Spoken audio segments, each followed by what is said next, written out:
It's a haunted house. I don't want She's it. definitely afraid of haunted houses, but at least it's not real ghosts. Well, there are real ghosts in here, actually. Whoa. Before we get into today's video, I just want to let you guys know that this video is for educational purposes only. Please remember to be kind to everybody everywhere, in your everyday life, in your home, in the grocery store, and especially in the comment section down below.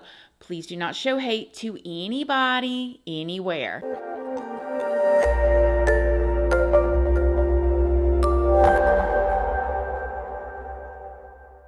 So good morning, good morning, good morning. How is everybody doing today? I hope you all are having an amazing day.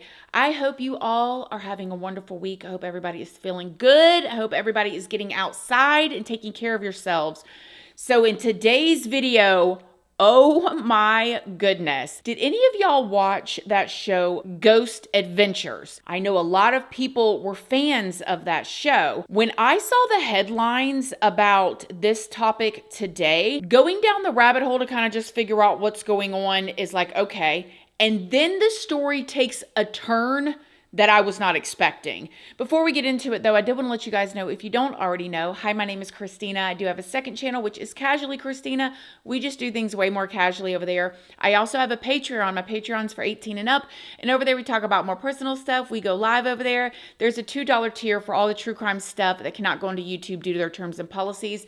That goes over on my Patreon under the $2 tier. Just make sure you read the full about section and what each tier offers before you join.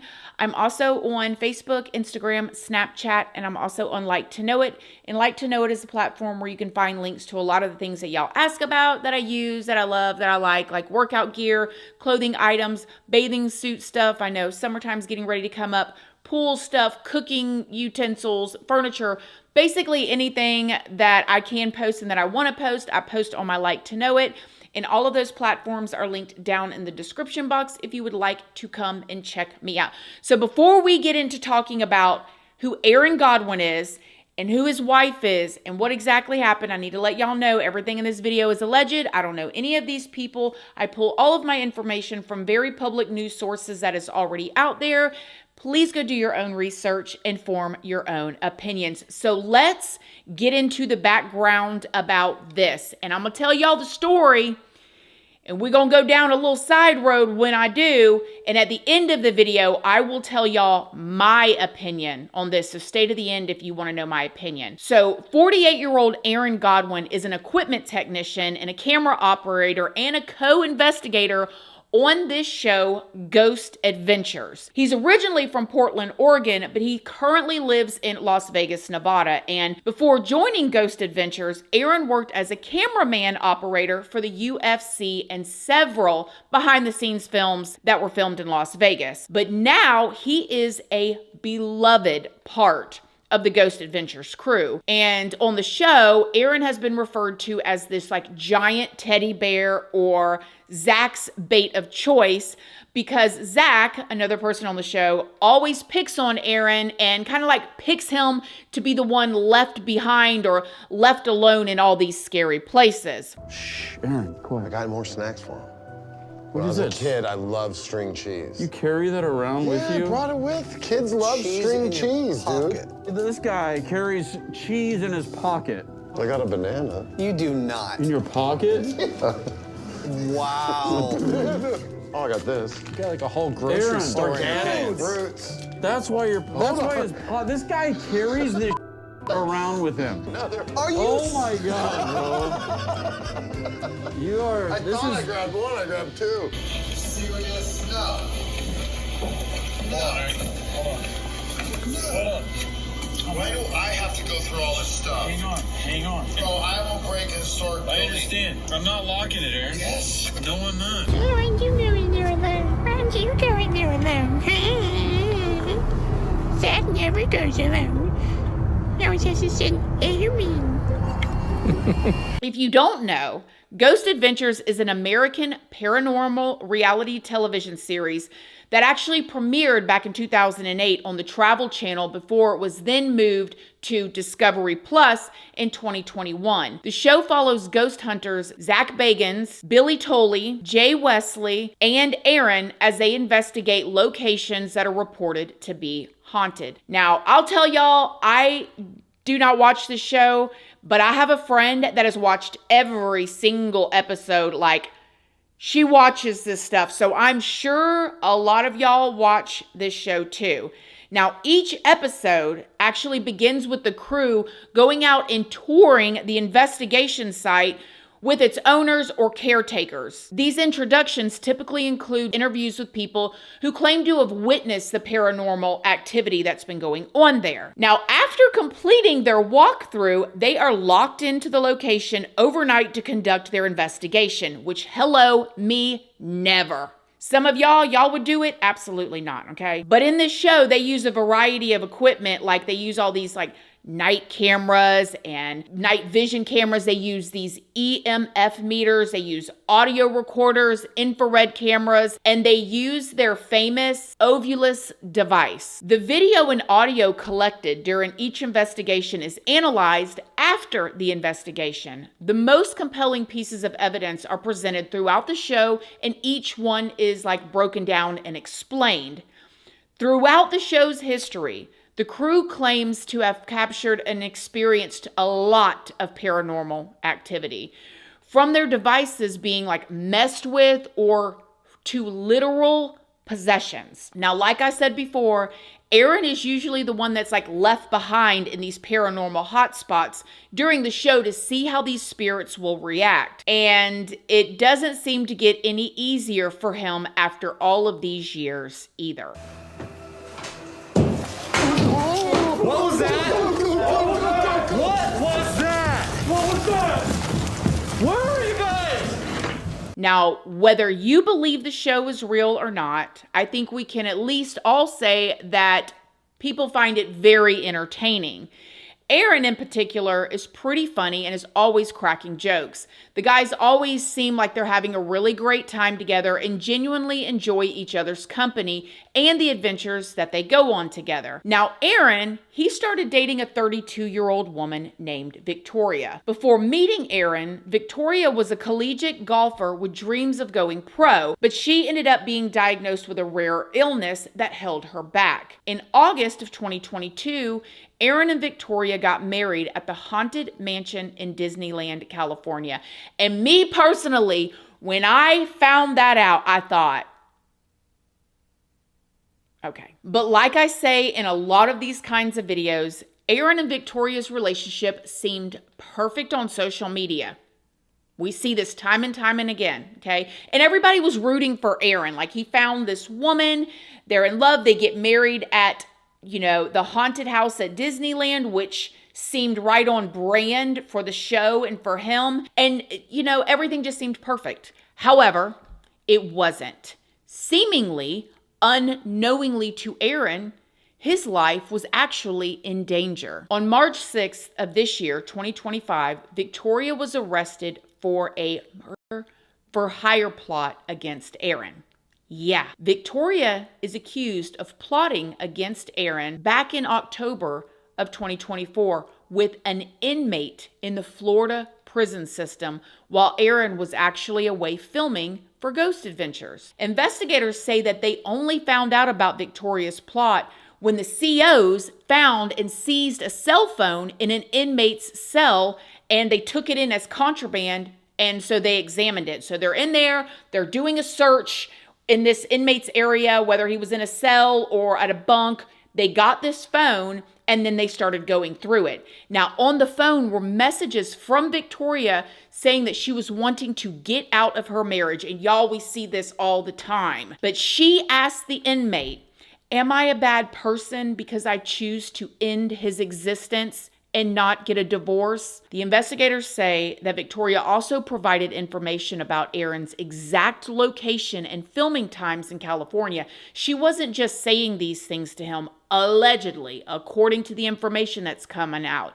They say that she actually set aside over $11,000 to pay for the hit and even agreed to pay $2,500 up front as a down payment. They also found messages from the inmate to a guy on the outside that said He's asleep right now in the hotel room. I need to know what's going on. Can I get an update? Was it done? It's not clear what actually ended up happening, but obviously something stopped the hit from being carried out. Now you may be wondering, who was this inmate that Victoria was messaging, and was he really capable of carrying out some sort of plot like this, or at least being the middleman for it? Now, this is when I was like, are you serious? This inmate's name is Grant Amato. He's currently serving a life sentence for ending the lives of his mother, his father, and his brother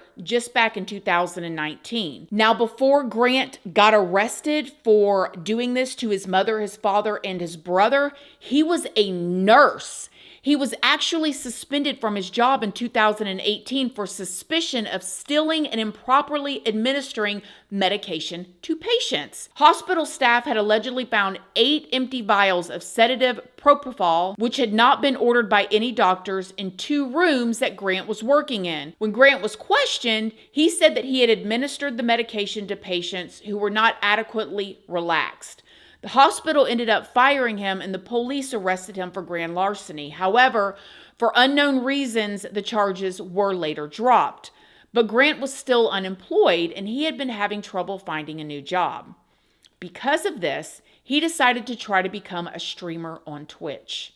I'm trying to keep it together here, y'all. The story is so unimaginable. So you got Grant, who's working as a nurse. All these vials of these medications end up being used. I wonder if it was him using them, but he's saying he administered them to patients that needed to be more relaxed, which I don't know which is worse. Giving it to the patients is worse, honestly, than if he even took it himself. So then he ends up losing his job. He can't find a job, and now he decides, I'm going to be a streamer. I'm going to be a streamer on Twitch. Well, his family, who obviously loved him and was rooting for him and was trying to help him, family ended up going out and buying all this equipment for him that he would need to support his decision to give it a go. However, Grant was actually only pretending to stream. He was spending all of the money from his parents and all of his time visiting porno sites. During his time on these sites, he ended up meeting a woman named Sylvie who did like these live webcam shows. Grant would pay tokens by the minute to watch her. Sylvie's show costed 90 tokens a minute, and it was said that he would spend hours every night on the website buying up to 5,000 tokens at a time, which cost $600. So again, he done lost his job, did whatever he did. His parents go out, buy all this equipment. They think he's streaming, getting on his feet. They're supporting his dreams. All right, you can do it, And he's just sitting there spending all this money with this woman online. Okay, now as you can imagine, he began to run out of money very quickly.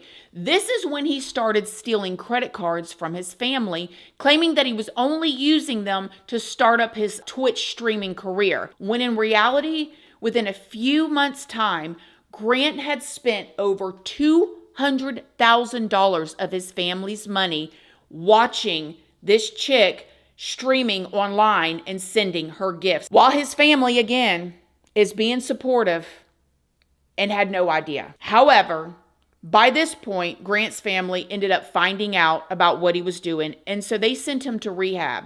He was allowed to go home after just a couple weeks, but he was given an ultimatum from his parents. They finally put their foot down, and they told him that he had to go and get a job and that he was absolutely prohibited from having any contact with this online person that he had been on this website. Now, it worked at first, but eventually Grant was able to convince his mother to let him use her phone to just contact this woman, Sylvie, one more time. When Grant's father found out, he told Grant that he had to move out of their house immediately.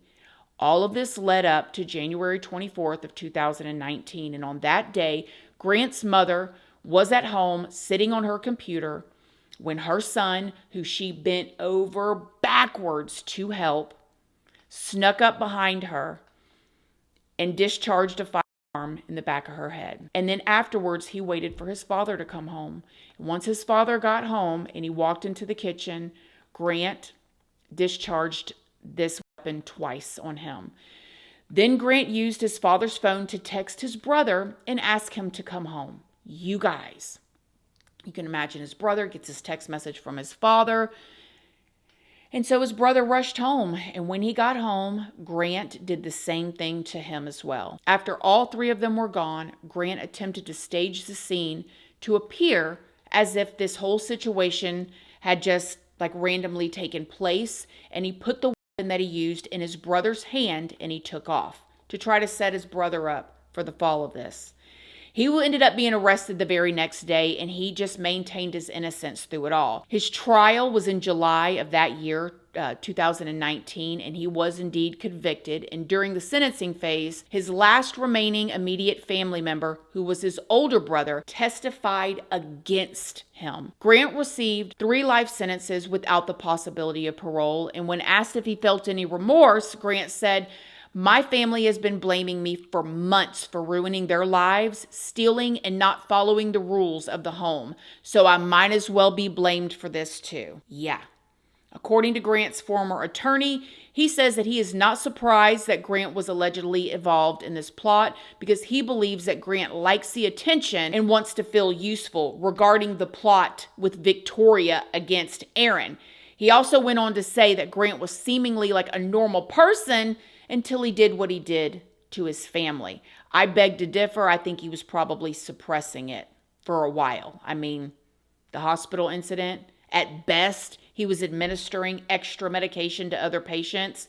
You don't know what they're allergic to. Anyways, whatever. This lawyer also said that Grant always wants to be the smartest person in the room and comes off as arrogantly intelligent because of it. So, obviously, I can't say for sure if Grant was capable of carrying out Victoria's plot, but I'd have to say that it's probably likely, especially if he's texting somebody on the outside asking them for an update. And as of now, Grant hasn't been officially charged for his involvement in Victoria's plot.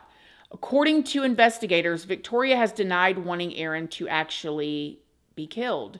She did admit that her and Aaron had been having marital problems, but she said she was only daydreaming or fantasizing about being without her husband. She said that she did not even remember sending those text messages, and when she was asked about the money that she was supposedly going to send, Victoria said that she thought the money was for cell phones. When investigators asked Victoria how she met Grant, she said she saw him in a documentary and became pen pals with him. And this is so sad too, because just 3 weeks before Victoria's arrest, Aaron posted this picture with her while they were playing mini golf for Valentine's Day.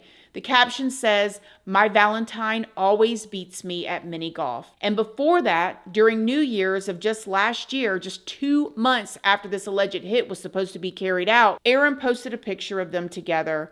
And then in August of last year, before the hit, Aaron posted a picture for their 2-year wedding anniversary. So it really seems like Aaron had no idea what Victoria was plotting this whole time. Now, Victoria has been charged with the solicitation to commit and conspiracy.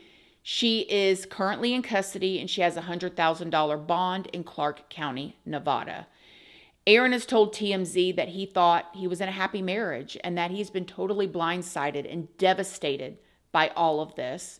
And he also said that he's now gotten an order of protection against Victoria. Zach, the guy that is on the show with Aaron, said that this was a very emotional time for Aaron and that he's really just trying to give him lots of love and support. What do I think? I think it is bonkers, the whole situation. I'm wondering what is going on too with this woman. Like, you saw this guy on the documentary. Were you attracted to Aaron because of the spiritual stuff? Are you demonically possessed? I mean, what? I don't understand it. And I mean, I always say too, we talk about these women that like go after these guys that have done these horrible crimes. Like, talk about not having any standards. I mean, really, what's going on? And putting none of it, it's so absurd that it just doesn't make sense. My personal opinion, y'all know my beliefs, you know my faith, y'all know I'm a lover of Jesus. When you're dabbling in that spiritual stuff, you are leaving yourself open to all kinds of stuff. And the Bible talks about it. I mean, Jesus talked about it in Matthew 12:43 through 45. And I just have to wonder what is going on in this woman's mind that this was her answer. This was her answer. Was she plotting the whole time against him to get something to walk away with it? Ugh. And to answer the question, is she a bad person or whatever for not just getting a divorce? Yes, you all are. All these people that we talk about that plot these things or do these things instead of just getting a divorce, yes. So let me know what y'all think in the comment section down below. Other than that, I love y'all. I will be following this. Let me know what you think, and I'll see y'all in the next video. Love you guys. Bye.